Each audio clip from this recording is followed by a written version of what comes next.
Shalom, shalom à tous mes frères dans le monde entier. Que la grâce et la paix du Seigneur, Dieu Tout-Puissant, soient avec nous tous au nom de Jésus-Christ de Nazareth. Amen.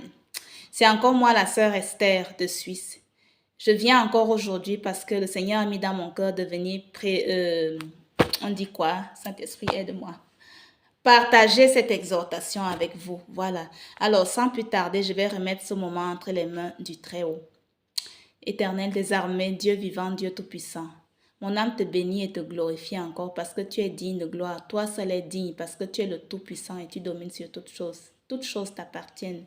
Le monde, la terre et tout ce qu'elle contient t'appartient. Alors, que mon âme te bénisse et te glorifie pour toutes tes œuvres au nom de Jésus-Christ de Nazareth. Amen. Saint-Esprit de Dieu, toi qui vis en moi, prends le contrôle de ton temple que je suis et dis-leur ce que tu veux leur dire à travers moi. Que moi-même je m'efface complètement, Saint-Esprit de Dieu, et que toi-même tu prennes le contrôle de ton temple que je suis, pour la gloire du Seigneur Jésus-Christ, au nom puissant de Jésus-Christ de Nazareth. Amen.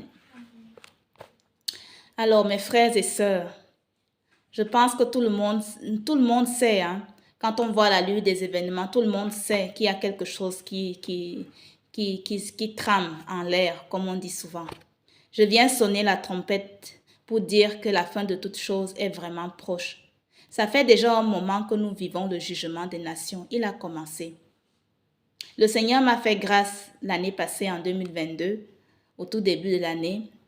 C'était vers le mois de mars, en mars 2022.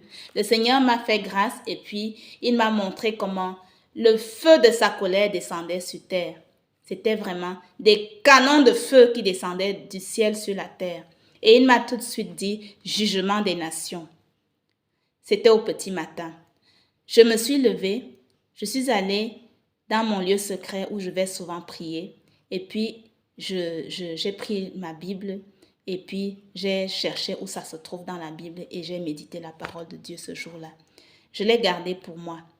Alors, si je viens encore aujourd'hui, c'est parce que le pire est encore à venir. Les temps sont vraiment proches, le pire est encore à venir. La colère de Dieu est descendue sur terre et cette fois-ci, il va juger. Que ce soit les justes, que ce soit les justes, c'est ceux qui sont nés de nouveau, ceux qui vivent leur vie chrétienne, un pied dedans, un pied dehors, et puis il va aussi juger les autres. Les autres là, c'est les païens, c'est-à-dire ceux qui n'ont pas encore confessé le Seigneur Jésus-Christ comme Seigneur et Sauveur dans leur vie personnelle. Et tout ce qu'il a vraiment dit va s'accomplir.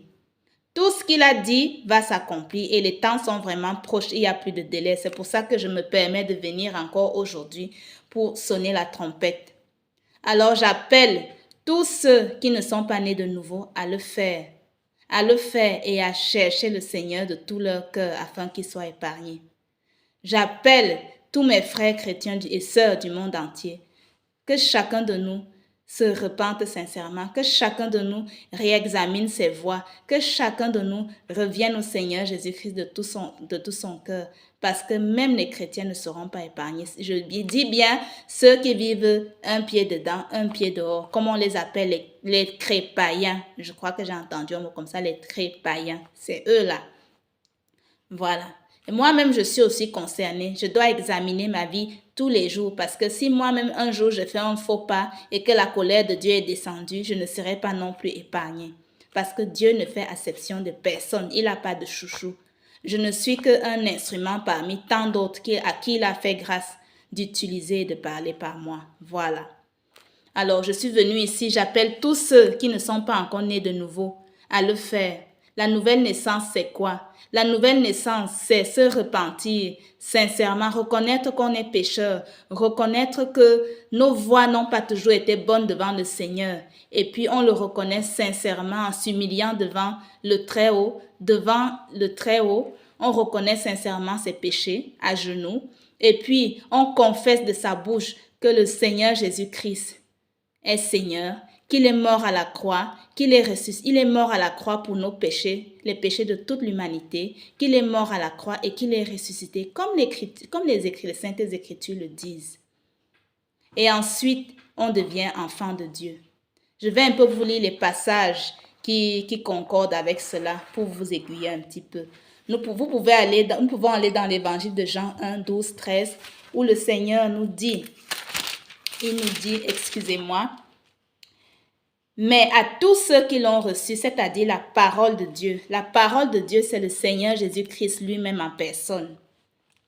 À tous ceux qui l'ont reçu, à ceux qui croient en son nom, elle a donné le pouvoir de devenir enfants de Dieu.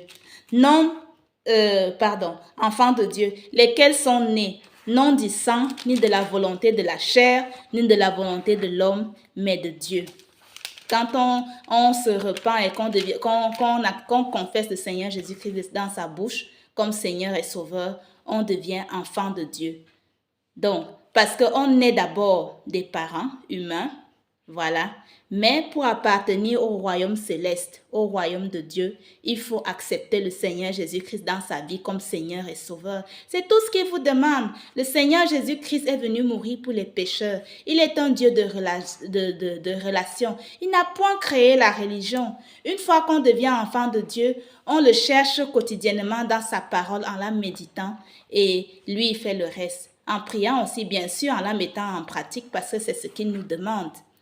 Voilà, je vais encore vous lire un passage dans Jean 3,16, vous pouvez aller jusqu'à Jean 3,16 qui dit « Car Dieu a tant aimé le monde qu'il a donné son Fils unique, afin que quiconque croit en lui ne périsse point, mais qu'il ait la vie éternelle. » Le Seigneur Jésus-Christ est la vie éternelle. Je dis bien la vie éternelle, parce que c'est lui qui est l'éternel. Il est le Dieu de toute éternité. Quand on meurt, notre âme va retourner auprès de son Créateur. C'est lui qui a créé toutes choses.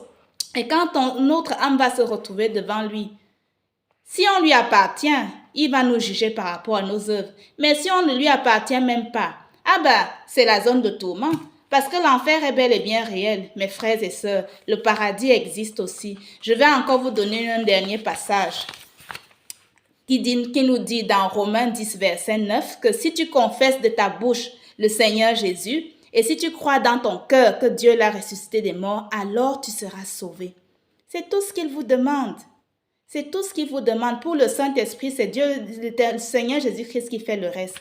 Après, le Saint-Esprit vient habiter en nous. Voilà. Et chaque jour, il faut le nourrir avec la parole de Dieu et la mettre en pratique.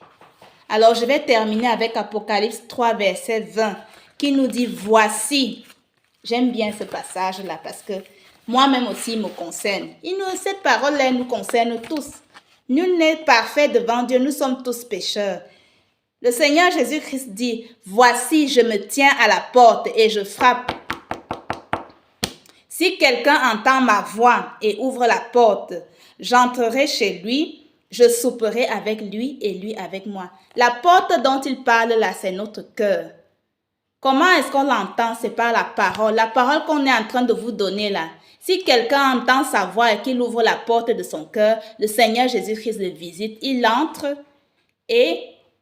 dans sa vie et cette personne commence à entretenir, elle devient automatiquement enfant de Dieu parce que du coup, vu qu'elle va lire la parole et qu'elle va méditer la Bible et la mettre en pratique, le Seigneur Jésus-Christ s'occupe du reste. Soyons tous bénis parce que la fin de toute chose est proche. En passant, je sais que vous le savez déjà tous, mais le pire est encore à venir et c'est pour bientôt. Alors je vous exhorte tous, je nous encourage nous tous à faire des stocks de réserve, des biens non périssables parce que c'est chaud. C'est vraiment très, très, très chaud. Je ne suis pas là pour faire peur à quelqu'un, mais les temps sont vraiment proches. C'est très proche. Alors que celui qui a des oreilles écoute aussi. Soyez tous bénis et que le Seigneur nous aide tous à mettre de l'ordre dans nos vies. Soyons tous bénis dans le nom de Jésus-Christ de Nazareth. Amen, amen, amen.